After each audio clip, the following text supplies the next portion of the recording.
ਸਤਿ ਸ਼੍ਰੀ ਅਕਾਲ। ਮੈਂ ਮਨਪ੍ਰੀਤ ਚਾਹਲ ਤੁਹਾਡਾ ਸਵਾਗਤ ਕਰਦਾ ਹਾਂ ਦ ਪੰਜਾਬ ਟੀਵੀ ਉੱਤੇ। ਪੰਜਾਬ ਟੀਵੀ ਉੱਤੇ ਅਸੀਂ ਸ਼ੋਅ ਲੈ ਕੇ ਆਏ ਹੋਏ ਹਾਂ ਦ ਹੌਟਲਾਈਨਸ ਦੇ ਵਿੱਚ ਅਸੀਂ ਗੱਲ ਕਰਦੇ ਹਾਂ ਜਵਲੰਤ ਮੁੱਦਿਆਂ ਉੱਤੇ। ਅੱਜ ਦਾ ਜਿਹੜਾ ਜਵਲੰਤ ਮੁੱਦਾ ਹੈ ਉਸ ਦਾ ਹੈਗਾ ਕਿ ਕੇਂਦਰ ਸਰਕਾਰ ਵੱਲੋਂ ਕੁਝ ਨਵੀਆਂ ਪਾਬੰਦੀਆਂ ਲਗਾ ਦਿੱਤੀਆਂ ਗਈਆਂ ਨੇ ਸੋਸ਼ਲ ਮੀਡੀਆ ਉੱਤੇ।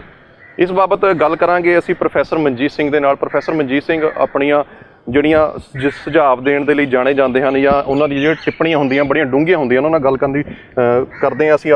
ਪ੍ਰੋਫੈਸਰ ਸਾਹਿਬ ਬਹੁਤ ਬਹੁਤ ਸਵਾਗਤ ਹੈ ਪੰਜਾਬ ਟੀਵੀ ਉੱਤੇ। ਧੰਨਵਾਦ। ਠੀਕ ਹੈ ਜੀ, ਤੁਸੀਂ ਹੌਟਲਾਈਨ ਦੇ ਉੱਤੇ ਅੱਜ ਆਏ ਹੋ ਅਤੇ ਕੇਂਦਰ ਸਰਕਾਰ ਵੱਲੋਂ ਜਿਹੜੀਆਂ ਨਵੀਆਂ ਅਮੈਂਡਮੈਂਟਸ ਕਰ ਦਿੱਤੀਆਂ ਗਈਆਂ ਨੇ ਸੋਸ਼ਲ ਮੀਡੀਆ ਨੂੰ ਲੈ ਕੇ। ਸੋਸ਼ਲ ਮੀਡੀਆ ਅਮੂਮਨ ਜਾਣਿਆ ਜਾਂਦਾ ਹੈ ਲੋਕਾਂ ਦੀ ਆਵਾਜ਼ ਉਹਨਾਂ ਤੱਕ ਪਹੁੰਚਾਉਣ ਦੀ ਬਿਨਾਂ ਫਿਲਟਰ ਕੀਤੇ ਹੋਏ। ਤੁਸੀਂ ਇਸ ਚੀਜ਼ ਨੂੰ ਕਿੱਦਾਂ ਦੇਖਦੇ ਪਏ ਹੋ? ਦੇਖੋ, ਇਹ ਇੱਕ ਪਲੇਟਫਾਰਮ ਹੈਗੇ ਆ ਜਿੱਥੇ ਹਰ ਬੰਦੇ ਨੂੰ ਆਜ਼ਾਦੀ ਹੈ, ਉਹ ਆਪਣੀ ਜ਼ਿੰਮੇਵਾਰੀ ਨਾਲ ਕੁਝ ਵੀ ਲਿਖ ਸਕਦਾ।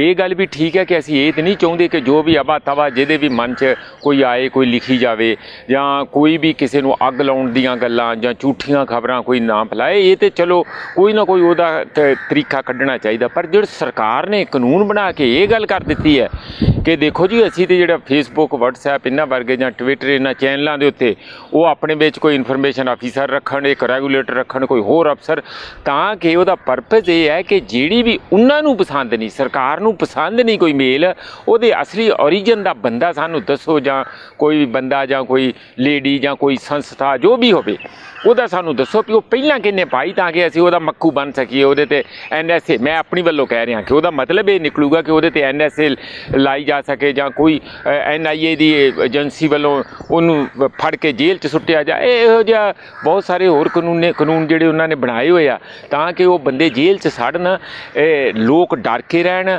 ਲੋਕ ਗੱਲਾਂ ਦੇ ਕਰਨ। ਜੇ ਮੋਦੀ ਦਾ ਕੋਈ ਗੀਤ ਗਾਉਣਾ ਹੈ ਉਹ ਤਾਂ ਜ਼ਰੂਰ ਗਾਉਣ, ਜੇ ਅਮਿਤ ਸ਼ਾਹ ਦੀ ਕੋਈ ਢੋਲਕੀ ਵਜਾਉਣੀ ਜਾਂ ਛੈਣੇ ਵਜਾਉਣੇ ਨਾਲ ਤਾਲਮੇਲ ਕਰਨਾ ਉਹ ਜ਼ਰੂਰ ਕਰਨ। ਪਰ ਜੇ ਕਹਿਣ ਕਿ ਮੋਦੀ ਜੀ ਨੇ ਪੱਛਮੀ ਬੰਗਾਲ 'ਚ ਕੀ ਕੀਤਾ, ਮੋਦੀ ਜੀ ਨੇ ਗੁਜਰਾਤ ਵਿੱਚ ਕੀ ਕੀਤਾ, ਕੋਈ ਗੱਲ ਇਹੋ ਜਿਹੀ ਕਰਨ, ਤਾਂ ਫਿਰ ਉਹਨਾਂ ਦਾ ਮੱਕੂ ਬੰਨਿਆ ਜਾਊਗਾ। ਇਸ ਲਈ ਅੱਜ ਚੰਗੀ ਗੱਲ ਹੈ ਕਿ ਵਟਸਐਪ ਉਹ ਸੁਪਰੀਮ ਕੋਰਟ ਦੇ ਵਿੱਚ ਚਲਾ ਗਿਆ, ਔਰ ਸੁਪਰੀਮ ਕੋਰਟ 'ਚ ਉਹਨਾਂ ਨੇ ਕਿਹਾ ਕਿ ਸਾਡੇ ਸੰਵਿਧਾਨ ਦੇ ਵਿੱਚ ਦੋ ਰਾਈਟਸ ਜਿਹੜੇ ਆ ਉਹ ਫੰਡਾਮੈਂਟਲ, ਇਹ ਦੋਵੇਂ ਰਾਈਟਸ ਆ। ਰਾਈਟ ਟੂ ਸਪੀਚ, ਪਿੱਛੇ ਜੇ ਸੁਪਰੀਮ ਕੋਰਟ ਨੇ ਸਾਫ਼ ਕਿਹਾ ਆ ਕਿ right to speech, right to expression ਜਿਹੜਾ ਉਹ ਫੰਡਾਮੈਂਟਲ ਰਾਈਟ ਹੈ, ਉਹ ਤੁਸੀਂ ਉਹਦੇ 'ਤੇ ਇਨਫਰਿੰਜਮੈਂਟ ਨਹੀਂ ਕਰ ਸਕਦੇ, ਉਹਨੂੰ ਤੁਸੀਂ ਲੋਕਾਂ ਦੇ ਕੋਲੋਂ ਦੂਰ ਨਹੀਂ ਕਰ ਸਕਦੇ। ਔਰ ਦੂਸਰਾ ਹੈ ਰਾਈਟ ਟੂ ਪ੍ਰਾਈਵੇਸੀ। ਇਹ ਤੁਸੀਂ ਕਿਵੇਂ ਕਰ ਸਕਦੇ ਆ ਕਿ ਕਿਸੇ ਵੀ ਬੰਦੇ ਨੇ ਆਪਣੀ ਮਰਜ਼ੀ ਦੇ ਨਾਲ, ਹੁਣ ਮੇਰੀ ਕੋਈ ਕਿਸੇ ਦੀ ਜਾਂ ਕਿਸੇ ਵੀ ABC ਦੀ ਕਿਸੇ ਨੂੰ ਕੋਈ ਲਵ ਲੈਟਰ ਲਿਖੀ ਹੈ, ਦੂਜਾ ਉਹ ਡਾਕੀਆ ਕੱਢ ਕੇ ਰਾਹ 'ਚ ਪੜ੍ਹੀ ਜਾਵੇ, ਇਹਦਾ ਕੀ ਅਰਥ ਬਣਦਾ ਕੋਈ? ਇਸ ਕਿਸਮ ਦੀ ਸਰਕਾਰ ਜਿਹੜੀ ਗੱਲ ਕਰ ਰਹੀ ਹੈ ਇਹ ਬਹੁਤ ਮਾੜੀ ਗੱਲ ਆ।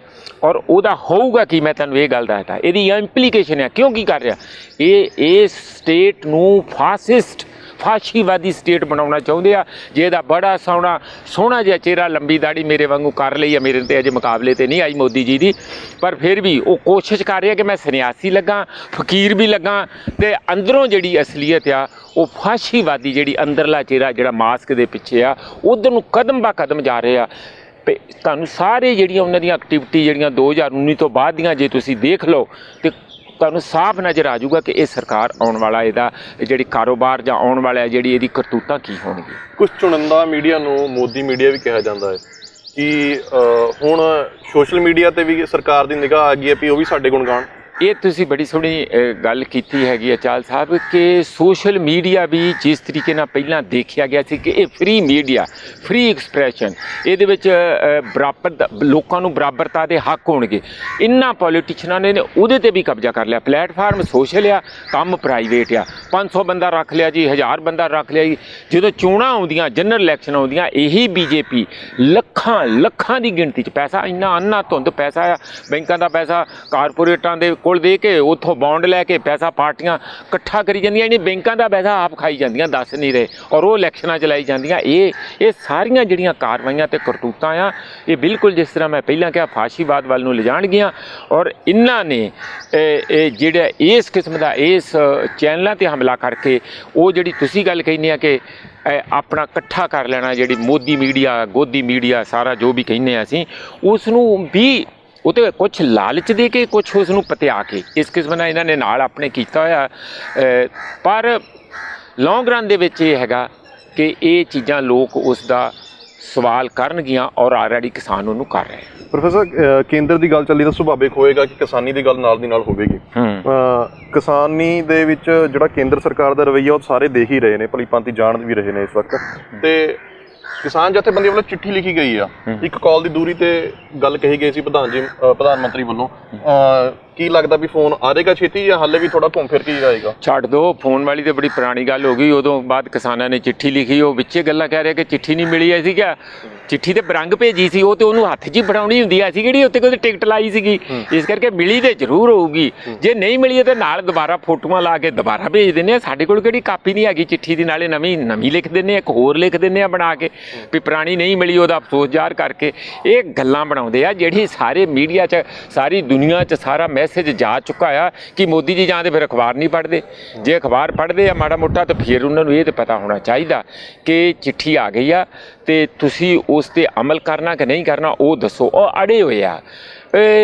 ਮੈਂ ਤੁਹਾਨੂੰ ਅੜਨ ਦਾ ਕਾਰਨ ਕੀ ਹੈ? ਸਵਾਲ ਮੁੱਛ ਦਾ ਕਿਉਂ ਬਣਾ ਲਿਆ? ਨਹੀਂ, ਮੇਰਾ ਖਿਆਲ ਹੈ ਕਿ ਦੇਖੋ ਮੁੱਛ ਦਾ ਸਵਾਲ ਨਹੀਂ ਹੈ, ਇਹ ਜਿਹੜੇ ਮਾਈਂਡ ਸੈਟ ਹੈ, ਜਿਵੇਂ ਮੈਂ ਤੁਹਾਨੂੰ ਕਿਹਾ ਕਿ ਫਾਸ਼ੀਵਾਦ 'ਚ ਰਹੋ। ਕੀ ਹੁੰਦਾ ਹੈ? ਮੈਂ ਤੇ ਰੱਬ ਹਾਂ, ਮੈਨੂੰ ਤੇ ਸਿੱਧਾ ਰੱਬ ਨੇ ਥੱਲੇ ਭੇਜਿਆ ਹੋਇਆ ਕੰਮ ਕਰਨ ਲਈ, ਰਾਜ ਕਰਨ ਲਈ। ਇਹ ਕੌਣ ਹੁੰਦੇ ਬੰਦੇ? ਤੁਹਾਨੂੰ ਪਤਾ ਉਹਨਾਂ ਨੇ ਕਿਸਾਨਾਂ ਬਾਰੇ ਕੀ ਕਿਹਾ ਸੀ? ਪਾਰਲੀਮੈਂਟ ਦੇ ਅੰਦਰ ਜਦੋਂ ਵਿਰੋਧੀ ਪਾਰਟੀਆਂ ਨੇ ਇਹ ਸਵਾਲ ਉਹਨਾਂ 'ਤੇ ਖੜਾ ਕੀਤਾ ਕਿ ਭਾਈ ਸਾਹਿਬ ਜਦੋਂ ਕਿਸਾਨ ਕਹਿ ਰਹੇ ਆ, ਪਿੱਟ ਰਹੇ ਆ, ਇੰਨੇ ਚਿਰਾਂ ਦੇ ਉੱਥੇ ਭੁੱਖੇ ਤੇ ਆਏ ਬੈਠੇ ਹੋਏ ਆ, ਤਕਲੀਫਾਂ ਕੱਟ ਰਹੇ ਆ, 400 ਤੋਂ ਵੱਧ ਉਹਨਾਂ ਦੇ ਹੁਣ ਤੱਕ ਡੈਥ ਹੋ ਚੁੱਕੀਆਂ, ਉਹ ਕਹਿ ਰਹੇ ਕਿ ਸਾਨੂੰ ਕਾਨੂੰਨ ਮਨਜ਼ੂਰ ਨਹੀਂ, ਤੁਸੀਂ ਜ਼ਬਰਦਸਤੀ ਕਿਸੇ ਤੇ ਕਿਉਂ ਠੋਸਣਾ ਚਾਹੁੰਦੇ ਆ? ਉਹ ਕਹਿੰਦੇ ਜੀ ਇਹਨਾਂ ਨੂੰ ਕੀ ਪਤਾ, ਜਦੋਂ ਸਾਨੂੰ ਵੋਟਾਂ ਪਾਈਆਂ, ਸਾਨੂੰ ਜ਼ਿੰਮੇਵਾਰੀ ਦਿੱਤੀ ਆ, ਉਹਨਾਂ ਨੂੰ ਅਕਲ ਨਹੀਂ ਹੈ, ਸਾਨੂੰ ਸਮਝਿਆ ਉਹਨਾਂ ਦੇ ਹੱਕ 'ਚ ਕੀ ਹੈ। ਜਾਣੀ ਕਿਸਾਨਾਂ ਨੂੰ ਕਹਿ ਰਹੇ ਉਹ ਬੱਚੇ ਆ, ਜਿੱਦ ਕਰ ਰਹੇ ਆ, ਬੱਚੇ ਨੂੰ ਅਜੇ ਅਕਲ ਨਹੀਂ ਹੈਗੀ ਕਿ ਉਹਦਾ ਬਾਪ ਤੇ ਮਾਂ ਜਿਹੜੇ ਆ, ਮਾਈ ਬਾਪ ਦਾ ਕਿੱਥੋਂ ਆਉਂਦਾ? ਉਹ ਫਾਸਿਸਟ ਸੋਚ ਵਿੱਚ ਆਉਂਦਾ, ਫਾਸ਼ੀਵਾਦ ਸੋਚ ਵਿੱਚ ਆਉਂਦਾ। ਉਹ ਇਹ ਕਹਿ ਰਹੇ ਆ ਲਗਾਤਾਰ ਕਿ ਇਹਨਾਂ ਨੂੰ ਨਹੀਂ ਪਤਾ, ਇਹਨਾਂ ਨੇ ਅਮੀਰ ਹੋਣਾ, ਇਹਨਾਂ ਨੇ ਆਜ਼ਾਦ ਹੋਣਾ, ਇਹਨਾਂ ਨੇ ਤਕੜੇ ਹੋ ਜਾਣਾ, ਇਹਨਾਂ ਨੇ ਬੜੇ ਜਾਣੀ ਕਾਰੋਬਾਰੀ ਬਣ ਜਾਣਾ ਜਿਹੜੇ ਕਿਸਾਨ ਆ। ਇਸ ਲਈ ਇਹ ਉਹਨਾਂ ਦੇ ਗੱਲ ਦੇ ਥੱਲੇ ਆ ਜਾਣ, ਉਹਨਾਂ ਦੀ ਗੱਲ ਮੰਨ ਲੈਣ। ਇਹ ਨਰਿੰਦਰ ਮੋਦੀ ਹੁਣੀ ਬਾਰ-ਬਾਰ ਕਹਿ ਰਿਹਾ ਚਿੱਠੀਆਂ ਦਾ ਸਾਨੂੰ ਕੋਈ ਮਤਲਬ ਨਹੀਂ, ਕੋਈ ਨਵੀਂ ਗੱਲ ਕਰਨੀ ਹੈ ਤੇ ਆ ਕੇ ਲੈ ਕੇ ਆਓ, ਵਾਪਸ ਇਹ ਕਾਨੂੰਨ ਨਹੀਂ ਹੋਣੇ, ਇਸ ਕਰਕੇ ਤੁਸੀਂ ਆਪਣੇ ਘਰ ਠੀਕ, ਅਸੀਂ ਆਪਣੇ ਘਰ ਠੀਕ। ਪ੍ਰੋਫੈਸਰ ਸਾਹਿਬ, ਅੱਖਾਂ ਨਮ ਜ਼ਰੂਰ ਹੋ ਜਾਂਦੀਆਂ ਨੇ, ਅਲੱਗ-ਅਲੱਗ ਮੁੱਦਿਆਂ ਤੇ ਹੁੰਦੀਆਂ ਨੇ, ਕਿਸਾਨੀ ਦੇ ਮੁੱਦੇ ਤੇ ਕਿਉਂ ਨਹੀਂ ਹੋ ਰਹੀ? ਕਿਉਂਕਿ ਕਿਸਾਨਾਂ ਦੀ ਵੀ ਤਾਂ ਜਾਨ ਗਈ ਆ। ਕਿਸਾਨ 400 ਦੇ ਕਰੀਬ ਕਿਸਾਨ ਉੱਥੇ ਆਪਣੀ ਜਾਨ ਦੇ ਚੁੱਕੇ ਨੇ, ਜਿਨ੍ਹਾਂ ਵੱਲੋਂ ਬਿੱਲ ਦੀ ਮੰਗ ਹੀ ਨਹੀਂ ਕੀਤੀ ਗਈ ਸੀਗੀ, ਜਿਹਨੂੰ ਬਾਅਦ 'ਚ ਅਮੈਂਡਮੈਂਟ ਕਰ ਦੇਣ ਦੀ ਗੱਲ ਕਹੀ ਜਾ ਰਹੀ ਹੈ। ਜਦੋਂ ਅੱਖਾਂ ਨਮ ਦੀ ਵੀ ਜਿਹੜੀ ਗੱਲ ਚੱਲ ਰਹੀ ਹੈ, ਉਹ ਇੱਕਦਮ ਪ੍ਰਸ਼ਾਂਤ ਭੂਸ਼ਣ ਨੇ ਆਪਣਾ ਟਵੀਟ ਕਰਕੇ ਕਿਹਾ ਸੀ ਵੀ ਜਿਨ੍ਹਾਂ ਨੇ ਅੱਗੇ ਕਦੀ ਮਗਰਮੱਛ ਦੇ ਅਥਰੂ ਨਹੀਂ ਦੇਖੇ ਉਹ ਹੁਣ ਦੇਖ ਲੈਣ। ਜਾਣੀ ਲੋਕੀ ਉਹਦੇ ਤੇ ਭਰੋਸਾ ਨਹੀਂ ਕਰਦੇ। ਜਦੋਂ ਸਰਕਾਰਾਂ ਤੋਂ ਏਡੇ ਵੱਡੇ ਪੱਧਰ ਤੇ ਬੇਭਰੋਸਗੀ ਹੋਵੇ, ਉਹਨਾਂ ਦੇ ਕੰਮਾਂ ਤੋਂ, ਉਹਨਾਂ ਦੀਆਂ ਗੱਲਾਂ ਤੋਂ, ਉਹਨਾਂ ਦੇ ਵਾਅਦਿਆਂ ਤੋਂ, ਤਾਂ ਫਿਰ ਲੋਕਾਂ ਦੇ ਫਿਰ ਕਿਵੇਂ ਸਾਰਾ ਕੁਝ ਚੱਲੂਗਾ? ਨਮ ਦਾ ਇਹਨਾਂ ਦਾ ਕੀ ਹੋਣਾ? ਇਹ ਪੱਥਰ ਦੇ ਲੋਕ ਆ, ਜਿੱਦੀ ਲੋਕ ਆ, ਕਾਰਪੋਰੇਟਾਂ ਨੂੰ ਪ੍ਰਣਾਏ ਹੋਏ ਆ। ਇਸ ਵੇਲੇ ਅਸਲੀਅਤ ਇਹ ਆ ਚਾਲ ਸਾਹਿਬ, ਜਿਹੜੇ 5-7 ਟੌਪ ਦੇ ਕਾਰਪੋਰੇਟ ਆ, ਇਹ ਉਹਨਾਂ ਦੇ ਝੰਡਾ ਬਰਦਾਰੀ ਨਹੀਂ, ਅਸਲ 'ਚ ਮਾਨਿਆ 'ਚ ਉਹਨਾਂ ਦੇ ਚੌਕੀਦਾਰ ਆ। ਕਿਸਾਨ ਜਥੇਬੰਦੀਆਂ ਦਾ ਆਰੋਪ ਵੀ ਇਹੀ ਹੈ ਕਿ ਕਾਰਪੋਰੇਟ ਘਰਾਣੇ ਦੇ ਦਬਾਅ ਹੇਠਾਂ ਇਹ ਲੈ ਕੇ ਆਏ। ਉਹ ਤਾਂ ਨਾਮ ਵੀ ਲੈਂਦੇ ਨੇ ਵੀ ਇਹ ਕਾਰਪੋਰੇਟ ਘਰਾਣੇ ਆ ਜਿਨ੍ਹਾਂ ਦੇ ਦਬਾਅ ਹੇਠਾਂ ਬਿੱਲ ਲਿਆਂਦੇ ਗਏ ਤੇ ਇਹਨਾਂ ਨੂੰ ਜਾਣ ਬੁੱਝ ਕੇ ਉਹਨਾਂ ਉੱਤੇ ਥੋਪਿਆ ਜਾ ਰਿਹਾ ਹੈ। ਨਹੀਂ, ਇਹ ਤਾਂ ਠੀਕ ਹੀ ਹੈ। ਮੈਂ ਤਾਂ ਹੀ ਕਹਿਣਾ ਨਾ, ਕਿਉਂਕਿ ਹੁਣ ਕਿਉਂ ਤੁਸੀਂ ਕਹਿੰਦੇ ਵਾਪਸ ਕਿਉਂ ਨਹੀਂ ਕਰ ਰਹੇ, ਕਿਉਂ ਇੰਨੀ ਜਿੱਦ ਕਰ ਰਹੇ ਆ? ਮੈਂ ਉਹਦਾ ਕਾਰਨ ਇਹ ਦੱਸ ਰਿਹਾ, ਐਡਾ ਵੱਡਾ ਕਈ ਹਜ਼ਾਰ, ਮੈਨੂੰ ਤਾਂ ਲੱਗਦਾ ਕਈ ਵਾਰੀ ਲੱਖਾਂ ਹਜ਼ਾਰ ਕਰੋੜ ਰੁਪਈਆ ਵੀ ਹੋ ਸਕਦਾ, ਘੱਟੋ ਘੱਟ 50,000 ਕਰੋੜ ਰੁਪਈਆ, 60,000 ਕਰੋੜ ਰੁਪਈਆ ਇਹ ਇਸ ਸਕੇਲ ਦੇ ਉੱਤੇ ਖਰਚਾ ਕਰਦੇ ਆ ਜਦੋਂ ਚੋਣਾਂ ਲੜਦੇ ਆ। ਜਾਣੀ ਸੂਬਿਆਂ ਦੀਆਂ ਮੈਂ ਕਹਿ ਰਿਹਾ, ਜਿਹੜੀਆਂ ਆਲ ਇੰਡੀਆ ਦੀਆਂ ਉਹਦੇ ਤੋਂ ਪੁੱਛੋ ਹੀ ਕੁਛ ਨਾ ਕਿੰਨਾ ਖਰਚਾ। ਇਹ ਸਾਰੇ ਪੈਸੇ ਬੈਂਕਾਂ ਪੈਸੇ ਦਿੰਦੀਆਂ ਕਾਰਪੋਰੇਟਾਂ ਨੂੰ, ਉਹਨਾਂ ਨੂੰ ਕਹਿ ਕੇ, ਜਿਹੜੀਆਂ ਖਾਸ ਕਰ ਪਬਲਿਕ ਸੈਕਟਰ ਦੀਆਂ ਬੈਂਕਾਂ, ਉਹਨਾਂ ਨੂੰ ਲੋਨ ਦਿੱਤੇ ਜਾਂਦੇ ਆ ਜ਼ਬਰਦਸਤੀ। ਉਹ ਲੋਨ ਨੂੰ NPA ਡਿਕਲੇਅਰ ਕਰਤਾ ਜਾਂਦਾ। NPA ਇਸ ਕਰਕੇ ਆ ਕਿਉਂਕਿ ਉਹਨਾਂ ਨੇ ਉਸੇ ਹੀ ਪੈਸਿਆਂ 'ਚੋਂ ਵੱਡੇ ਪੱਧਰ 'ਤੇ ਬੌਂਡ ਬਣਾ ਕੇ BJP ਨੂੰ ਦੇ ਦਿੱਤੇ। BJP ਗਾਂ ਕਹਿੰਦੀ ਹੈ ਕਿ ਇਹ NPA, ਇਹਨਾਂ ਨੂੰ NPA ਡਿਕਲੇਅਰ ਕਰ ਦਿਓ, ਪੈਸੇ ਪਾਰਟੀ ਕੋ ਆ ਗਏ। ਜਾਣੀ ਜਿਹੜਾ ਬੈਂਕ ਦਾ ਪੈਸਾ ਵਾਇਆ ਕਾਰਪੋਰੇਟ ਜਦੋਂ ਇਹਨਾਂ ਕੋਲ ਆਉਣਾ, ਤੇ ਉਹਨਾਂ ਦੀਆਂ ਤੇ ਜਿਹੜਾ ਨਮਕ ਖਾਧਾ, ਜਿਹੜੀਆਂ ਸਾਰਾ ਘੋੜੇ 'ਤੇ ਚੜ੍ਹੇ ਫਿਰਦੇ ਆ BJP ਦੇ ਅਮਿਤ ਸ਼ਾਹ, ਇਹਦੇ ਜਿਹੜੇ ਪ੍ਰਧਾਨ ਮੰਤਰੀ ਤੇ ਅਮਿਤ ਸ਼ਾਹ ਉਹਦੇ ਪਿੱਛੇ ਬਹਿ ਜਾਂਦੇ, ਦੋਵੇਂ ਘੋੜੇ 'ਤੇ ਭਾਵੇਂ ਪਿੱਠ ਟੁੱਟ ਜੇ ਦੇਖਦੇ ਨਹੀਂ ਹੈਗੇ। ਉਹ ਜਿਹੜੇ ਘੋੜੇ 'ਤੇ ਚੜ੍ਹੇ ਹੋਏ ਆ ਨਾ, ਉਹ ਲੋਕ ਉਹਨਾਂ ਨੂੰ ਲਾਉਣਾ ਚਾਹੁੰਦੇ ਆ, ਉਹ ਘੋੜਾ ਉਹਨਾਂ ਦਾ, ਕਾਰਪੋਰੇਟਾਂ ਦਾ ਨਹੀਂ। ਘੋੜੇ ਨੂੰ ਠੱਲ ਤਾਂ ਪਾਈ ਹੈ ਕਿਸਾਨ ਜਥੇਬੰਦੀਆਂ ਨੇ। ਪੱਛਮ ਬੰਗਾਲ 'ਚ ਜਾ ਕੇ ਉਹਨਾਂ ਨੇ ਜਿੱਦਾਂ ਪ੍ਰਚਾਰ ਕੀਤਾ ਹੈ, ਕਿੱਥੇ ਸਰਕਾਰ ਬਣਾਉਣ ਦੇ ਦਾਅਵੇ ਕੀਤੇ ਜਾ ਰਹੇ ਸਨ ਤੇ ਕਿੱਥੇ ਸੀਟਾਂ ਨਾਮਾਤਰ ਜਿਹੀਆਂ ਹੀ ਆਈਆਂ ਨੇ, ਭਾਵੇਂ ਇਹਨਾਂ ਵੱਲੋਂ ਕਿਹਾ ਜਾ ਰਿਹਾ ਕਿ ਅਸੀਂ ਅੱਗੇ ਨਾਲੋਂ ਵੱਧ ਸੀਟਾਂ ਲੈ ਕੇ ਆ ਗਏ ਨੇ, ਪਰ ਠੱਲ ਜ਼ਰੂਰ ਪਾਈ ਆ। ਤੇ ਕਿਸਾਨਾਂ ਦਾ ਜਿਹੜਾ ਕਰਜ਼ਾ ਉਹਨੂੰ ਐਨਪੀਏ 'ਚ ਨਹੀਂ ਸ਼ੋਅ ਕਰ ਸਕਦੇ ਇਹ? ਮਨਪ੍ਰੀਤ, ਇਹ ਬਹੁਤ ਤੁਹਾਡੀ ਤਕੜੀ ਗੱਲ ਹੈ, ਪਰ ਕਰਨਗੇ ਨਹੀਂ, ਕਦੀ ਨਹੀਂ ਕਰਨਗੇ। ਇੱਕ ਪਾਸਿਓਂ ਖੂਨ ਨਿਚੋੜਨਾ ਆ ਤੇ ਇੱਕ ਪਾਸੇ ਵੰਡਣਾ। ਤੁਸੀਂ ਆਹ ਹੁਣੇ ਗੱਲ ਕਹਿ ਰਹੇ ਸੀ RSS ਖੂਨਦਾਨ ਦਾ ਕੋਈ ਕੈਂਪ ਲਾ ਰਿਹਾ, ਉਹਨਾਂ ਨੂੰ ਕੈਂਪ ਕੀ ਲਾਉਣ ਦੀ ਲੋੜ ਆ? ਬਥੇਰਾ ਖੂਨ ਆ ਲੋਕਾਂ ਦਾ, ਦੇਸ਼ ਦਾ ਇਕੱਠਾ ਕਰੀ ਜਾਂਦੇ ਆ, ਕਿਸਾਨਾਂ ਦਾ ਕਰ ਲੈਣ, ਹੋਰ ਕਰ ਲੈਣ। ਇਹ ਉਹਨਾਂ ਦੇ ਹੱਥ ਹੀ ਹੈ ਸਾਰੇ ਦੇਸ਼ ਦਾ ਖੂਨ। ਉਹ ਜਿਹਦਾ ਮਰਜ਼ੀ ਕੱਢ ਲੈਣ, ਮੱਛਰ ਵਾਂਗੂ ਜਿਹਦਾ ਮਰਜ਼ੀ ਜਿੱਥੇ ਮਰਜ਼ੀ ਉਹ ਵਰਤ ਲੈਣ।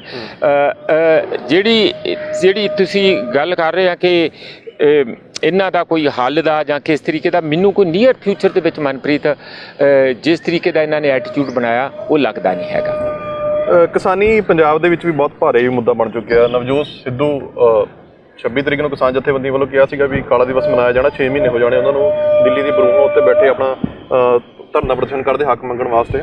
ਨਵਜੋਤ ਸਿੱਧੂ ਨੇ 25 ਤਰੀਕ ਨੂੰ ਕਰਤਾ।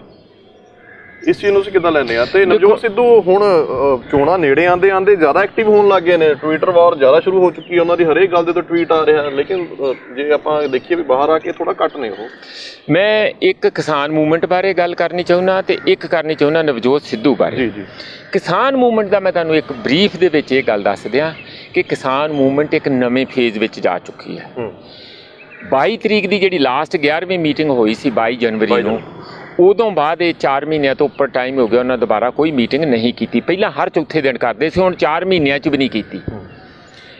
ਇਹ ਜਿਹੜੇ ਕਿਸਾਨ ਆ ਇਹਨਾਂ ਨੇ ਫੈਸਲਾ ਕਰ ਲਿਆ ਕਿ ਜਿਹੜਾ ਜਿੱਥੇ 80 ਪਾਰਲੀਮੈਂਟ ਸੀਟਾਂ ਹੈਗੀਆਂ ਯੂਪੀ ਦੀਆਂ ਤੇ 5 ਮੇਰਾ ਖਿਆਲ ਹੈਗੀਆਂ ਉੱਤਰਾਖੰਡ ਦੀਆਂ, ਇਹਨਾਂ ਦੋਹਾਂ ਜਗ੍ਹਾ ਦੇ ਉੱਤੇ ਇਹਨਾਂ ਦੀ ਧੁੱਕੀ ਕੱਢ ਦੇਣੀ ਹੈ। ਜਿਹੜੀ ਤੁਸੀਂ ਪੱਛਮੀ ਬੰਗਾਲ ਦੀ ਗੱਲ ਕਰਦੇ ਸੀ, ਇਹ ਦੇਖੋ ਇੰਨੇ ਵੱਡੇ ਪੱਧਰ ਤੇ ਟਿੱਡੀ ਦਲ ਵਾਂਗੂ ਉੱਥੇ ਦਾ ਜਿਹੜਾ ਰਾਜਨੀਤਿਕ ਆਕਾਸ਼ ਆ ਛਾ ਜਾਣਗੇ। ਜਿੱਥੇ ਜਿੱਥੇ ਕੰਮ ਲਿਆ ਇਹਨਾਂ ਨੇ ਉੱਥੇ ਹੀ ਬਹਿ ਕੇ ਉਹਨੂੰ ਖਾ ਜਾਣਾ। ਜਾਣੀ ਜਿਹਨੂੰ ਕਹਿੰਦੇ ਨਾ ਬਿਲਕੁਲ ਚੱਟ ਗਏ, ਖਾ ਗਏ। ਜਾਣੀ ਜਿਸ ਤਰ੍ਹਾਂ ਟਿੱਡੀ ਦਲ ਜਿੱਥੇ ਵੀ ਬਹਿੰਦਾ, ਇਹ ਕਮਲ ਨੂੰ ਨਹੀਂ ਛੱਡਦੇ ਬਿਲਕੁਲ। ਜਿੱਦਣ ਇਹ ਕਮਲ ਉੱਥੇ ਉੱਜੜ ਗਿਆ, ਖਾ ਗਏ ਜਿਹੜੇ ਕਿਸਾਨ ਸਾਰੇ, ਉਦੋਂ ਫਿਰ ਇਹਨਾਂ ਨੂੰ ਹੋਸ਼ ਆਊਗੀ। ਪਰ ਫਿਰ ਇੰਨੀ ਦੇਰ ਤੋਂ ਬਾਅਦ ਹੋਸ਼ ਆਈ, ਉਹ ਇਹਨਾਂ ਨੂੰ ਗਾਂ 2024 ਤੱਕ ਆਪਣਾ ਸਮਾਂ ਪੂਰਾ ਨਹੀਂ ਕਰਨ ਦੇਣਗੇ। ਤੇ ਦੂਜੀ ਗੱਲ ਜਿਹੜੀ ਨਵਜੋਤ ਸਿੱਧੂ ਬਾਰੇ ਤੁਸੀਂ ਕਹਿੰਦੇ, ਮੈਂ ਇਹ ਕਹਿੰਦਾ ਕਿ ਇੱਧਰ ਨੂੰ ਚੱਲੂਗੀ ਗੱਲ ਕਿਸਾਨਾਂ ਦੀ। ਨਵਜੋਤ ਸਿੰਘ ਸਿੱਧੂ ਦੀ ਜਿਹੜੀ ਤੁਸੀਂ ਗੱਲ ਕਰਦੇ ਆ, ਉਹ ਮਸਲਾ ਬਿਲਕੁਲ ਕਿਸਾਨੀ ਦਾ ਨਹੀਂ, ਉਹ ਕਿਸਾਨੀ ਦਾ ਨਾਂ ਆ। ਜਿੰਨੇ ਵੀ ਪੋਲੀਟੀਸ਼ੀਅਨ ਆ, ਕੋਈ ਵੀ, ਹੁਣ ਮੈਨੂੰ ਅਫਸੋਸ ਨਾ ਕਹਿਣਾ ਪੈਂਦਾ ਕਿ ਉਹ ਕਿਸਾਨੀ ਦੇ ਮੁੱਦਿਆਂ ਦਾ ਇਸ ਕਰਕੇ ਨਾਂ ਲੈਂਦੇ ਆ ਕਿਉਂਕਿ ਕਿਸਾਨੀ ਕੋਲ ਵੋਟਾਂ ਆ। ਤੇ ਤੁਸੀਂ ਮੈਦਾਨ ਦੇ ਜਿਹੜਾ ਇਲੈਕਸ਼ਨ ਦਾ ਮੈਦਾਨ ਆ, ਉਹਦੇ 'ਚ ਉਤਰ ਹੀ ਨਹੀਂ ਸਕਦੇ ਜਦ ਤੱਕ ਤੁਸੀਂ ਕਿਸਾਨੀ ਦੀ ਗੱਲ ਨਹੀਂ ਕਰੋਗੇ। ਇਸ ਕਰਕੇ ਝੰਡਾ ਕਾਲਾ ਸਾਰੇ ਲਾਏ ਆ। ਸੁਖਬੀਰ ਬਾਦਲ ਨੇ, ਹਰਸਿਮਰਤ ਕੌਰ ਬਾਦਲ, ਆਮ ਆਦਮੀ ਪਾਰਟੀ, ਕੇਜਰੀਵਾਲ, ਸਾਰੇ ਝੰਡੇ ਕਿ ਉਹ ਸਿਰ 'ਤੇ ਵੀ ਝੰਡਾ ਲਾ ਲੈਣਗੇ ਸਾਰੇ, ਕਿਉਂਕਿ ਹੁਣ ਵੋਟਾਂ ਆਉਣ ਵਾਲੀਆਂ ਬਿਲਕੁਲ ਸਿਰ 'ਤੇ ਆ। ਬਾਅਦ ਵਿੱਚ ਨਹੀਂ ਦੇਖਣੇ। 4 ਸਾਲ ਫਿਰ ਕਿਤੇ ਨਾ ਕਿਤੇ ਉਹਨੂੰ ਲਪੇਟ ਕੇ ਰੱਖ ਦੇਣਗੇ। ਜਦੋਂ 5ਵਾਂ ਸਾਲ ਆਊਗਾ ਫਿਰ ਇਹੋ ਜਿਹੇ ਕੋਈ ਝੰਡੇ ਕੱਢ ਲੈਣਗੇ। ਇਸ ਲਈ ਨਵਜੋਤ ਸਿੱਧੂ ਜਾਂ ਕੋਈ ਵੀ ਹੋਣ, ਉਹਨਾਂ ਨੂੰ ਦੂਜੇ ਪੋਲੀਟੀਸ਼ੀਅਨਾਂ ਦੇ ਬਰਾਬਰ ਤੇ ਨਹੀਂ ਰੱਖਦਾ।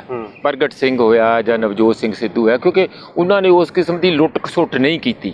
ਪ੍ਰਗਟ ਸਿੰਘ ਨੇ ਉਹਨਾਂ ਨੇ ਪੀਸੀ ਕੀਤੀ ਹੈ ਮੈਨੂੰ। ਨਹੀਂ, ਉਹ ਤਾਂ ਰੋਜ਼ ਕਰਦੇ ਆ, ਬਿਲਕੁਲ ਰੋਜ਼ ਕਰਦੇ ਆ, ਵੰਗਾਰਦੇ ਆ। ਪ੍ਰਗਟ ਐਮਐਲਏ ਨੂੰ ਥ੍ਰੈਟਨ ਕਰਨ ਲੱਗ ਗਈ ਗਵਰਨਮੈਂਟ ਹੀ, ਫਿਰ ਤੁਸੀਂ ਨਹੀਂ ਮਨਪ੍ਰੀਤ, ਉਹ ਤਾਂ ਕਿਹੜੀ ਗੱਲ ਆ, ਕਰਨ ਦੇ ਸਗੋਂ ਉਹਨਾਂ ਦੇ ਨੰਬਰ ਬਣਦੇ ਆ। ਇਹ ਜਿਹੜਾ ਬੰਦਾ ਡਰਿਆ ਹੁੰਦਾ ਨਾ, ਉਹ ਬਾਰ-ਬਾਰ ਇਹੋ ਜਿਹੇ ਕਰਦਾ, ਪੁੱਠੇ ਸਿੱਧੇ ਕੰਮ ਕਰਦਾ, ਕਦੀ ਕਿਸੇ ਦੀਆਂ ਫਾਈਲਾਂ ਖੋਲ੍ਹਦਾ, ਕਦੀ ਕਿਸੇ ਦੇ ਕੋਈ ਕਾਨੂੰਨ ਲਾਗੂ ਕਰਕੇ ਉਹਨੂੰ ਹਰਾਸ ਕਰਨ ਦੀ ਕੋਸ਼ਿਸ਼ ਕਰਦਾ। ਉਹਦੇ ਨਾਲ ਜਿਹਨੂੰ ਕੋਸ਼ਿਸ਼ ਕਰ ਰਿਹਾ ਉਹ ਜ਼ਿਆਦਾ ਉਹਨੂੰ ਰਾਜਨੀਤਿਕ ਲਾਹਾ ਮਿਲਦਾ, ਉਹ ਮਜ਼ਬੂਤ ਹੁੰਦਾ। ਕਿ ਇੱਕ ਕੈਪਟਨ, ਇੱਕ ਪ੍ਰਗਟ, ਉਹਨਾਂ ਦਾ ਕੋਈ ਮੁਕਾਬਲਾ ਤਾਂ ਨਹੀਂ ਨਾ।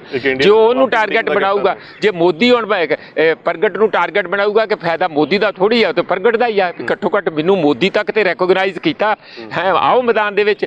ਇਸ ਲਈ ਇਹ ਗੱਲਾਂ ਹੈ। ਮੈਂ ਕਹਿਣਾ ਇਹ ਚਾਹੁੰਦਾ ਕਿ ਇਹ ਦੋਵੇਂ ਬੰਦੇ ਜਿਹੜੇ ਪਲੇਅਰ ਬੈਕਗਰਾਊਂਡ, ਖੇਡ ਦੇ ਮੈਦਾਨ ਵਿੱਚੋਂ ਆਏ ਆ, ਉਹ ਟਿਪੀਕਲ ਪੋਲੀਟੀਸ਼ੀਅਨ ਨਹੀਂ ਹੈ। ਪਰ ਜੇ ਤੁਸੀਂ ਪੋਲੀਟੀਕਲ ਪਾਰਟੀਆਂ ਦੀ ਰਾਜਨੀਤੀ ਅਸੈਂਬਲੀਆਂ 'ਚ ਜਾਣ ਦੀ ਕਰਨੀ ਆ, ਤਾਂ ਫਿਰ ਝੰਡੇ ਤੇ ਕਾਲੇ ਚੁੱਕਣੇ ਪੈਣਗੇ।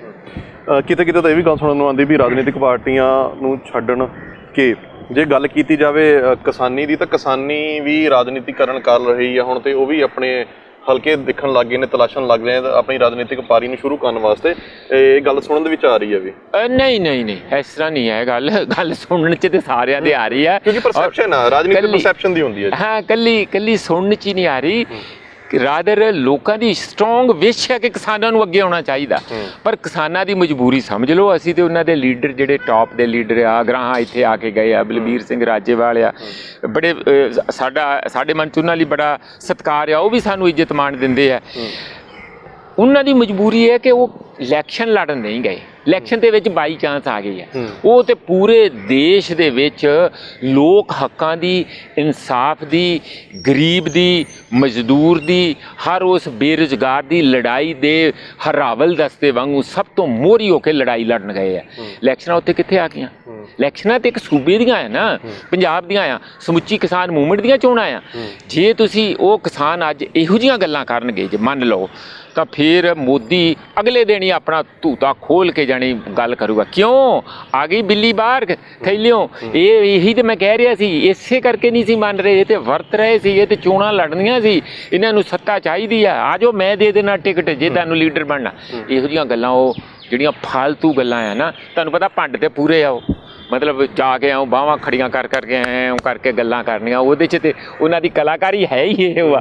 ਤੇ ਉਹ ਫਿਰ ਉਹ ਕਲਾਕਾਰੀ ਆਪਣੀ ਦਿਖਾਉਣ ਲੱਗ ਜੂਗਾ ਮੋਦੀ ਕਿ ਨਹੀਂ ਨਹੀਂ, ਇਹ ਤੇ ਛੁਪੇ ਰੁਸਤਮ ਨਿਕਲੇ। ਅਸਲ ਮਾਨਿਆਂ 'ਚ ਇਹ ਚੋਣਾਂ ਹੀ ਲੜਨ ਲਈ ਇੱਥੇ ਗਰਾਊਂਡ ਤਿਆਰ ਕਰ ਰਹੇ ਸੀ, ਇਸੇ ਕਰਕੇ ਤਿੰਨਾਂ ਕਾਨੂੰਨਾਂ ਦੀ ਵਾਪਸੀ ਤੇ ਇੰਨੀ ਜਿੱਦ ਕਰ ਰਹੇ ਸੀ। ਪੰਜਾਬ ਦੀ ਰਾਜਨੀਤੀ ਦੀ ਵਿੱਚ ਜੇ ਗੱਲ ਕੀਤੀ ਜਾਵੇ ਸੀਐਮ ਦੀ, ਤਾਂ ਆਉਣ ਵਾਲੀਆਂ ਵੋਟਾਂ ਦੇ ਵਿੱਚ ਸੀਐਮ ਦੀ ਕੁਰਸੀ ਬੜੀ ਗਰਮਾਈ ਹੋਈ ਦਿਖ ਰਹੀ ਹੈ ਇਸ ਵਕਤ। ਪਾਰਟੀਆਂ ਵੱਲੋਂ ਕੋਈ ਕਹਿੰਦਾ ਡਿਪਟੀ ਸੀਐਮ ਸਾਡਾ ਦਲਿਤ ਹੋਏਗਾ, ਕੋਈ ਕਹਿੰਦਾ ਸਾਡਾ ਸੀਐਮ ਦਲਿਤ ਹੋਏਗਾ। ਇਸ ਚੀਜ਼ ਨੂੰ ਤੁਸੀਂ ਕਿੱਦਾਂ ਦੇਖਦੇ ਪਏ ਆ? ਨਹੀਂ, ਕੋਈ ਇਹ ਜਿਹੜੀ ਨਾ ਤੁਹਾਨੂੰ ਦੱਸਾਂ 4 ਕੁ ਮਹੀਨੇ ਪਹਿਲਾਂ ਸਾਨੂੰ ਕਨਸੂਆਂ ਲੱਗੀਆਂ ਸੀਗੀਆਂ ਕਿ ਆਰਐਸਐਸ ਤੇ ਬੀਜੇਪੀ, ਉਹਨਾਂ ਦਾ ਜਿਹੜਾ ਰਾਜਨੀਤਿਕ ਵਿੰਗ ਹੈ ਆਰਐਸਐਸ ਦਾ, ਉਹ ਮਿਲ ਕੇ ਪੰਜਾਬ ਨੂੰ ਹੁਣ ਜਾਤੀ ਆਧਾਰਿਤ ਵੰਡਣਾ ਚਾਹੁੰਦੇ ਆ, ਕਿਉਂਕਿ ਅਜੇ ਤੱਕ ਉਹ ਕਮਜ਼ੋਰ ਨਹੀਂ ਕਰ ਸਕੇ। ਜਿੰਨੀ ਕਿਸਾਨਾਂ ਦੀ ਮੂਵਮੈਂਟ ਚੱਲੀ ਆ, ਉਹਦੇ 'ਚ ਹਰ ਮਜ਼ਹਬ, ਹਰ ਜਾਤ, ਹਰ ਕਿਸਮ ਦੇ, ਹਰ ਬੋਲੀ ਦੇ ਲੋਕ ਉਹਦੇ 'ਚ ਸ਼ਾਮਿਲ ਆ, ਔਰ ਇੱਕ ਬੜਾ ਸੋਲਿਡ ਚਟਾਨ ਵਾਂਗੂ ਉਹ ਮੂਵਮੈਂਟ ਬਣੀ ਹੈ। ਇਹਨਾਂ ਨੂੰ ਲੱਗਾ ਕਿ ਹੁਣ ਚੋਣਾਂ ਦੇ ਵਿੱਚ ਇਹਨਾਂ ਨੂੰ ਛਿਨ-ਬਿਨ ਕਰਦੇ ਆ। ਇਹ ਪਾਲਿਸੀ ਜਿਹੜੀ ਅੰਦਰੋਂ ਅੰਦਰ ਹੀ ਬੜੇ ਸਾਰੇ ਦਲਿਤ ਜਿਹੜੇ ਕਹਿੰਦੇ ਕਹਾਉਂਦੇ ਚਿਹਰੇ ਹੈ, ਉਹਨਾਂ ਦੇ ਘਰ ਹੀ ਜਾ ਕੇ ਇਹਨਾਂ ਨੇ ਮੀਟਿੰਗਾਂ ਕੀਤੀਆਂ ਆਰਐਸਐਸ ਦੇ ਲੋਕਾਂ ਨੇ ਕਿ ਦੇਖੋ ਅਸੀਂ ਤੁਹਾਨੂੰ ਸੀਐਮ ਬਣਾਉਣਾ ਚਾਹੁੰਦੇ। ਬਹੁਤ ਸਾਰਿਆਂ ਨੇ ਨਾ ਕਰਤੀ, ਕਈ ਉਹਨਾਂ ਦੇ ਲਾਲਚ ਵਿੱਚ ਆ ਵੀ ਸਕਦੇ। ਅਸਲ ਵਿੱਚ ਉਹਨਾਂ ਨੂੰ ਨਹੀਂ ਸੀਐਮ ਬਣਾਉਣਾ, ਸੀਐਮ ਬਣ ਵੀ ਜਾਵੇ, ਦਲਿਤ ਸੀਐਮ ਬਣ ਜੇ। ਓਬੀਸੀ ਪ੍ਰਧਾਨ ਮੰਤਰੀ ਬਣਿਆ ਹੋਏ ਆ, ਤੇਲੀ ਆ ਕਹਿੰਦੇ, ਮੈਂ ਆਪਣੇ ਆਪ ਨੂੰ ਵੈਸੇ ਤੇਲੀਆਂ ਦੀ ਲਿਸਟ ਵਿੱਚ ਪਾਇਆ। ਉਹ ਤੇਲੀ ਨਹੀਂ ਜਿਹੜੇ ਅਸੀਂ ਤੇਲੀ ਸਮਝਦੇ ਹਾਂ, ਇੱਕ ਹੋਰ ਵੈਸ਼ ਤੇਲੀ ਹੁੰਦੇ ਆ ਜਿਨ੍ਹਾਂ ਨੂੰ ਸਵਰਨ ਜਾਤੀਆਂ 'ਚੋਂ ਉਹ ਤੇਲੀ ਆ, ਪਰ ਇਹਨਾਂ ਨੇ ਆਪਣੇ ਆਪ ਨੂੰ 2002 'ਚ ਓਬੀਸੀ ਵਿੱਚ ਪਾ ਲਿਆ ਸੀਗਾ ਜਦੋਂ ਇਹ ਚੀਫ ਮਿਨਿਸਟਰ ਸੀਗੇ। ਤਾਂ ਉਸ ਓਬੀਸੀ ਦਾ ਇਹਨਾਂ ਨੇ ਸਾਰੇ ਇਹਦੇ ਵਿੱਚ ਕਿੱਡਾ ਕੁ ਭਲਾ ਕਰਤਾ। ਜਾਣੀ ਅਸਲੀ ਸਾਡੇ ਲੋਕਾਂ ਨੂੰ ਵੀ ਸਮਝਣਾ ਚਾਹੀਦਾ ਕਿ ਇਹ ਜਿਹੜੀ 37% ਪੇਂਡੂ ਇਲਾਕੇ ਦੇ ਵਿੱਚ ਦਲਿਤ ਵੋਟ ਆ, ਜਾਂ 32% ਓਵਰਆਲ ਪੰਜਾਬ ਦੇ ਵਿੱਚ ਆ, ਉਸ ਨੂੰ ਅਲੱਗ ਕਰਕੇ ਕਿਸਾਨਾਂ ਨੂੰ ਤੇ ਹੋਰ ਨਾ ਸਮੁਦਾਇ ਨੂੰ ਇਹ ਅਲੱਗ ਥਲਾ ਕਰਨਾ ਚਾਹੁੰਦੇ ਆ। ਉਹਨਾਂ ਨੂੰ ਇਹ ਲੱਗਦਾ ਕਿ ਹਿੰਦੂ ਵੋਟ ਸਾਡੀ ਹੈ, 32% ਅਸੀਂ ਇਹਨਾਂ ਦੀ ਵੋਟ ਕਰ ਲਾਂਗੇ। ਇਹ ਬੜਾ ਇੱਕ ਬੱਚਿਆਂ ਵਾਲੀਆਂ ਸੇਂਧਮਾਰੀ ਦੀ ਤਿਆਰੀ ਦੇ ਵਿੱਚ ਨੇ, ਬਿਲਕੁਲ ਬੱਚਿਆਂ ਵਾਲੀਆਂ ਕੈਲਕੂਲੇਸ਼ਨ ਆ, ਇਹਦੇ 'ਚ ਨਿਕਲਣਾ ਕੁਛ ਨਹੀਂ ਆ। ਨਾ ਤੇ ਦਲਿਤ ਸਾਰੇ ਇਕੱਠੇ ਆ, ਦਲਿਤਾਂ ਦੇ ਵਿੱਚ ਵੀ ਕੁਝ ਸਿੱਖ ਆ, ਕੁਝ ਹਿੰਦੂ ਆ, ਕੁਛ ਆ, ਕੁਝ ਬੁੱਧਿਸਟ ਆ। ਇਸ ਤਰੀਕੇ ਨਾਲ ਹੀ ਜਿਹੜੇ ਹਿੰਦੂ ਵੀ ਆ, ਅੱਧੇ ਹਿੰਦੂ ਤੇ ਸਿੱਖ ਵੀ ਹੈਗੇ ਆ, ਉਹਨਾਂ ਦੇ ਪਰਿਵਾਰਾਂ 'ਚੋਂ ਅੱਧੇ ਜਿਹੜੇ ਕੱਟੜ ਕੁਝ ਵੀ ਹੋ ਸਕਦੇ। ਇਸ ਤਰੀਕੇ ਨਾਲ ਐਉਂ ਨਹੀਂ ਗਾ ਕਿ ਵੋਟ ਬੈਂਕ ਬਣੀ ਆ ਤੇ ਸਾਰਾ ਪੈਸਾ ਕਢਾ ਕੇ ਲੈ ਜਾਣਾ ਇਹਨਾਂ ਨੇ। ਜਿਹੜੀਆਂ ਕਾਗਜ਼ਾਂ ਤੇ ਜਮ੍ਹਾਂ ਘਟਾ ਕਰਦੇ ਆ ਨਾ, ਇਹ ਧਰਮਾਂ ਤੇ ਜਾਤਾਂ ਦੇ ਨਾਂ ਤੇ ਧਰਾਤਲ ਤੇ ਨਹੀਂ ਇਹ ਹੋਊਗਾ, ਪਰ ਆਪਣੀ ਵੱਲੋਂ ਤੇ ਇਹਨਾਂ ਨੇ ਇਹੋ ਜਿਹਾ ਨਫ਼ਰਤ ਦਾ ਤੇ ਲੋਕਾਂ ਦੇ ਵਿੱਚ ਵਖਰੇਵੇਂ ਦਾ ਛੱਟਾ ਤੇ ਦੇ ਹੀ ਦਿੱਤਾ, ਇਹ ਲਾਲਚ ਦੇ ਕੇ। ਪ੍ਰੋਫੈਸਰ ਸਾਹਿਬ, ਗੱਲ ਇਹ ਆ ਵੀ ਜਿਹੜੀ 10 ਸਾਲ ਪਹਿਲਾਂ ਸਰਕਾਰ ਰਹੀ ਆ, ਉਹਨਾਂ ਦੇ ਵਿੱਚ ਡਿਪਟੀ ਸੀਐਮ ਰਹੇ ਨੇ ਸੁਖਬੀਰ ਬਾਦਲ, ਉਹਨਾਂ ਵੱਲੋਂ ਵੀ ਅਨਾਉਂਸਮੈਂਟ ਕਰ ਦਿੱਤੀ ਕਿ ਵੀ ਸਾਡਾ ਵੀ ਡਿਪਟੀ ਸੀਐਮ ਆਊਗਾ, ਉਦੋਂ ਨਹੀਂ ਯਾਦ ਆਈ ਹੈਗੀ? ਨਹੀਂ, ਮੈਂ ਕਹਿੰਦਾ ਵੀ ਤੁਸੀਂ ਸੀਐਮ ਹੀ ਕਹੋ ਤਾਂ ਸਿੱਧਾ ਕੀ ਹੈ ਵੀ ਇਹਨੇ ਠੇਕਾ ਲਿਆ ਸੁਖਬੀਰ ਬਾਦਲ ਨੇ ਆਪਣੇ ਚੀਫ ਮਿਨਿਸਟਰ ਰਹਿਣ ਦਾ। ਕਿਉਂ ਨਹੀਂ ਹੋ ਸਕਦਾ? ਔਰਤ ਕਿਉਂ ਨਹੀਂ ਹੋ ਸਕਦੀ ਇੱਥੇ ਦੀ ਚੀਫ ਮਿਨਿਸਟਰ? ਹੈ ਇੱਕ ਵਾਰੀ ਹੋਈ ਸੀ ਭੱਠੜ, ਪਰ ਹੋਰ ਵਿੱਚ ਸਾਡੇ ਪ੍ਰਧਾਨ ਮੰਤਰੀ ਵੀ ਹੋਇਆ। ਇਸ ਗੱਲੋਂ ਸਾਡਾ ਬੰਗਲਾਦੇਸ਼, ਸ਼੍ਰੀਲੰਕਾ, ਸਾਊਥ ਏਸ਼ੀਆ ਦਾ ਬੜਾ ਚੰਗਾ ਰਿਕਾਰਡ ਆ ਕਿ ਔਰਤਾਂ ਨੂੰ ਪ੍ਰਧਾਨ ਮੰਤਰੀ ਬਣਨ ਦੇ ਚਾਂਸ ਹੈ, ਜਿਹੜੇ ਕਿ ਆਪਾਂ ਅਮਰੀਕਾ 'ਚ ਵੀ ਨਹੀਂ ਦੇਖਦੇ, ਹੈ ਨਾ। ਪਰ ਇਹ ਜਿਹੜੀ ਗੱਲ ਆ ਕਿ ਡਿਪਟੀ ਸੀਐਮ ਪ੍ਰਕਾਸ਼ ਸਿੰਘ ਬਾਦਲ ਵੱਲੋਂ ਹੋਵੇ ਜਾਂ ਸੀਐਮ ਬੀਜੇਪੀ ਕਹਿ ਰਹੀ ਹੋਵੇ, ਕੱਲ੍ਹ ਨੂੰ ਹੁਣ ਜਿਹੜਾ ਡਿਪਟੀ ਸੀਐਮ ਕਾਂਗਰਸ ਵੀ ਕਰ ਸਕਦੀ ਹੈ। ਇਹ ਜਿਹੜੀਆਂ ਜੋੜ ਤੋੜ ਜਾਂ ਜਾਤੀਵਾਦ ਜਿਹੜੀਆਂ ਗੱਲਾਂ ਸਾਰੀਆਂ ਹੋ ਰਹੀਆਂ ਸੀਐਮ ਤੇ ਡਿਪਟੀ ਸੀਐਮ ਦੀਆਂ, ਉਸ ਦਾ ਅਸਲੀ ਮਕਸਦ ਹੈ ਦੋ। ਇੱਕ ਤੇ ਵੋਟਾਂ ਬਟੋਰਨੀਆਂ, ਔਰ ਦੂਸਰਾ ਲੋਕਾਂ ਦੀ ਜਿਹੜੀ ਬਣੀ ਹੋਈ ਯੂਨਿਟੀ ਜਿਹੜੀ ਹੁਣ ਸਰਕਾਰ ਨੂੰ, ਖਾਸ ਕਰਕੇ ਦਿੱਲੀ ਵਾਲੀ ਸਰਕਾਰ ਨੂੰ ਚੁਣੌਤੀਆਂ ਦੇ ਰਹੀ ਹੈ, ਕਿਸੇ ਵੀ ਸਰਕਾਰ ਨੂੰ ਚੁਣੌਤੀਆਂ, ਸਾਰੀ ਰਾਜਨੀਤਿਕ ਜਮਾਤ ਨੂੰ ਚੁਣੌਤੀਆਂ ਦੇ ਰਹੀ ਹੈ, ਉਹ ਕਿਵੇਂ ਸਬਡਿਊ ਕੀਤੀ ਜਾਏ, ਉਹਨੂੰ ਕਿਵੇਂ ਕਮਜ਼ੋਰ ਕੀਤਾ ਜਾਵੇ, ਕਿਵੇਂ ਛਿਨ-ਬਿਨ ਕੀਤਾ ਜਾਏ, ਆਪਸੀ ਨਫ਼ਰਤ ਪਾ ਕੇ, ਆਪਸੀ ਫਿਰਕਾ ਪ੍ਰਸਤੀ ਦਾ ਕੋਈ ਜ਼ਹਿਰ ਘੋਲ ਕੇ ਉਹਨਾਂ ਨੂੰ ਕਮਜ਼ੋਰ ਕੀਤਾ ਜਾਏ, ਇਸ ਪਾਲਿਸੀ ਦੇ ਉੱਤੇ ਜਿਹੜੀ RSS BJP ਚੱਲ ਰਹੀ ਹੈ। ਔਰ ਦੂਜੀਆਂ ਪਾਰਟੀਆਂ ਮੈਂ ਕਹਿੰਦਾ ਚੱਲਣ ਦੀ ਜਗ੍ਹਾ ਪਿੱਛੇ ਘਸੀਟੀਆਂ ਗਈਆਂ ਕਿ ਉਹਨਾਂ ਨੂੰ ਮਜਬੂਰੀ 'ਚ ਇਹੋ ਜਿਹੇ ਨਾਅਰੇ ਮਾਰਨੇ ਪੈ ਰਹੇ। ਪ੍ਰੋਫੈਸਰ ਸਾਹਿਬ, ਕਨਕਲੂਡ ਕਰਨਾ ਹੋਵੇ ਤਾਂ ਤੁਸੀਂ ਕੀ ਸੁਨੇਹਾ ਦੇਣਾ ਚਾਹੋਗੇ ਸੁਸਾਇਟੀ ਨੂੰ, ਲੋਕਾਂ ਦੇ ਵਿੱਚ ਜਿੱਦਾਂ ਦਾ ਇਸ ਵਕਤ ਮਾਹੌਲ ਚੱਲ ਰਿਹਾ ਹੈ ਉਸ ਨੂੰ ਲੈ ਕੇ ਕੋਈ ਲੋਕਾਂ ਨੂੰ ਸੁਨੇਹਾ ਦਿਓ। ਇਹ ਆਜ਼ਾਦ ਭਾਰਤ ਵਿੱਚ ਪਹਿਲੀ ਵਾਰੀ ਜਿਹੜੀ ਐਡੀ ਸੰਯੁਕਤ ਕਿਸਾਨ ਮੋਰਚੇ ਨੇ ਮੂਵਮੈਂਟ ਲਾਂਚ ਕੀਤੀ ਆ, ਉਹ ਇੱਕ ਗੱਲ ਦੀ ਸਾਫ਼ ਇੰਡੀਕੇਸ਼ਨ ਦਿੰਦੀ ਹੈ ਕਿ ਪੁਰਾਣੇ ਤੌਰ ਤਰੀਕੇ ਨਾਲ ਸਾਡੀ ਸਾਰੀ ਸਮੁੱਚੀ ਰਾਜਨੀਤਿਕ ਜਮਾਤ ਵੱਲੋਂ ਇਹਨਾਂ ਲੋਕਾਂ 'ਤੇ ਰਾਜ ਕਰਨਾ ਅਤੀ ਮੁਸ਼ਕਲ ਹੋਊਗਾ। ਔਰ ਇਹ ਦੂਸਰਾ ਸੁਨੇਹਾ ਮੈਂ ਇਹ ਦੇਣਾ ਚਾਹੂੰਗਾ ਕਿ ਦੇਸ਼ ਦੇ ਅੰਦਰ ਜਿੰਨੇ ਵੱਡੇ ਪੱਧਰ 'ਤੇ ਇਨਫਲੇਸ਼ਨ, 10.5% ਹੋਲਸੇਲ ਦੀ ਇਨਫਲੇਸ਼ਨ, 100 ਰੁਪਏ ਪਰ ਲੀਟਰ ਤੋਂ ਉੱਪਰ ਪੈਟਰੋਲ ਬੰਬੇ ਦੇ ਵਿੱਚ ਸਾਰੇ ਜਗ੍ਹਾ 102 103 ਤੱਕ ਵੀ ਪਹੁੰਚ ਚੁੱਕਾ, ਡੀਜ਼ਲ ਵੀ ਉਹਦੇ ਬਰਾਬਰ ਹੀ ਖੜਾ ਕਰ ਦਿੱਤਾ, ਜਿਹਦੇ ਨਾਲ ਇੱਕ ਜਨਰਲ ਮਹਿੰਗਾਈ ਜਿਹੜੀ ਹੈ ਲਗਾਤਾਰ ਵੱਧ ਰਹੀ ਹੈ। ਬੇਰੁਜ਼ਗਾਰੀ 7.4% ਅਨਐਮਪਲਾਇਮੈਂਟ ਦਾ ਰੇਟ ਆ, ਜਿਹੜਾ ਕਿ ਆਜ਼ਾਦ ਭਾਰਤ ਵਿੱਚ ਪਹਿਲੀ ਵਾਰੀ ਐਡਾ ਵੱਡੀ ਬੇਰੁਜ਼ਗਾਰੀ ਹੋਈ ਆ। ਜਿੰਨੇ ਐਮਪਲਾਈ ਸੀ ਉਹਨਾਂ ਦੀ ਸਟਰੈਂਥ ਅੱਧੀ ਰਹਿ ਗਈ ਹੈ। ਇਹ ਸਾਰੇ ਦਾ ਸਾਰਾ ਜਿਹੜਾ ਆਰਥਿਕ ਸੰਕਟ, ਕਿਸਾਨੀ ਦਾ ਸੰਕਟ, ਮਜ਼ਦੂਰਾਂ ਦੀ ਬੇਰੁਜ਼ਗਾਰੀ, ਪੜ੍ਹੇ ਲਿਖੇ ਨੌਜਵਾਨਾਂ ਦੀ ਬੇਰੁਜ਼ਗਾਰੀ, ਮਹਿੰਗਾਈ, ਕੁੱਲ ਮਿਲਾ ਕੇ ਦੇਸ਼ ਦੇ ਅੰਦਰ ਇੱਕ ਅਫਰਾ ਤਫਰੀ ਵਾਲਾ ਮਾਹੌਲ ਬਣ ਰਿਹਾ। ਔਰ ਮੈਂ ਸੁਨੇਹਾ ਇਹ ਦੇਣਾ ਚਾਹੂੰਗਾ ਕਿ ਜਿਹੜੇ ਵੀ ਸਾਡੇ ਕੰਸੈਂਸੀਅਸ ਜ਼ਿੰਮੇਵਾਰ ਭਾਈ ਵੀਰ ਭੈਣ ਭਰਾ ਹੈਗੇ ਆ, ਜਿਹੜੇ ਭਾਰਤ ਦੇ ਹੇਤੂ ਹੈਗੇ ਆ, ਖਾਸ ਕਰ ਪੰਜਾਬ ਦੇ ਹੇਤੂ ਹੈਗੇ ਆ, ਤਾਂ ਉਹਨਾਂ ਸਾਰਿਆਂ ਨੂੰ ਖੁਦ ਆਪਣੇ ਮੋਢਿਆਂ 'ਤੇ ਜ਼ਿੰਮੇਵਾਰੀ ਲੈਣੀ ਪਊਗੀ ਕਿ ਆਪਾਂ ਦੇਸ਼ ਨੂੰ ਇਹਨਾਂ ਜਿਹੜੇ ਵਲਚਰ ਬੈਠੇ ਆ, ਗਿੱਧਾਂ ਆ, ਇਹਨਾਂ ਤੋਂ ਆਜ਼ਾਦ ਕਰਵਾ ਕੇ ਕਿਵੇਂ ਲੋਕਾਂ ਦੇ ਵਿੱਚ ਦੁਬਾਰਾ ਅਸੀਂ ਉਹ ਭਾਵਨਾ ਭਰਨੀ ਆ ਕਿ ਇਹ ਦੇਸ਼ ਸਾਰਿਆਂ ਨੂੰ ਆਪਣਾ ਲੱਗੇ, ਕਿਵੇਂ ਉਹਨਾਂ ਦਾ ਰੁਜ਼ਗਾਰ ਜਾਂ ਹੋਰ ਚੀਜ਼ਾਂ ਜਿਹੜੀਆਂ ਉਹ ਦੁਬਾਰਾ ਉਹਨਾਂ ਨੂੰ ਬਹਾਲ ਕਰਨਾ ਆ, ਤਾਂ ਕਿ ਲੋਕ ਘੱਟੋ ਘੱਟ ਇੱਕ ਮਿਨੀਮਮ ਲੈਵਲ ਜਿਹੜਾ ਸਟੈਂਡਰਡ ਆਫ ਲਿਵਿੰਗ ਉਹ ਅਚੀਵ ਕਰ ਸਕਣ। ਸੋ ਪ੍ਰੋਫੈਸਰ ਸਾਹਿਬ, ਬਹੁਤ ਧੰਨਵਾਦ ਤੁਹਾਡਾ, ਤੁਸੀਂ ਅੱਜ ਬਹੁਤ ਚਾਨਣਾ ਪਾਇਆ। ਉਮੀਦ ਆ ਦਰਸ਼ਕਾਂ ਨੂੰ ਵੀ ਗੱਲ ਪਸੰਦ ਆਈ ਹੋਵੇਗੀ ਅਤੇ ਐਦਾਂ ਦੀਆਂ ਸ਼ਖਸੀਅਤਾਂ ਅਸੀਂ ਤੁਹਾਡੇ ਕੋਲ ਲੈ ਕੇ ਆਉਂਦੇ ਰਹਾਂਗੇ ਅਤੇ ਜਵਲੰਤ ਮੁੱਦਿਆਂ ਉੱਤੇ ਉਹਨਾਂ ਦੀ ਰਾਏ ਤੁਹਾਡੇ ਰੂਬਰੂ ਕਰਦੇ ਰਹਾਂਗੇ। ਮੈਨੂੰ ਦਿਓ ਇਜਾਜ਼ਤ, ਜਦ ਤੱਕ ਦੇਖਦੇ ਰਹੋ ਵੌਇਸ ਆਫ ਪੰਜਾਬ TV।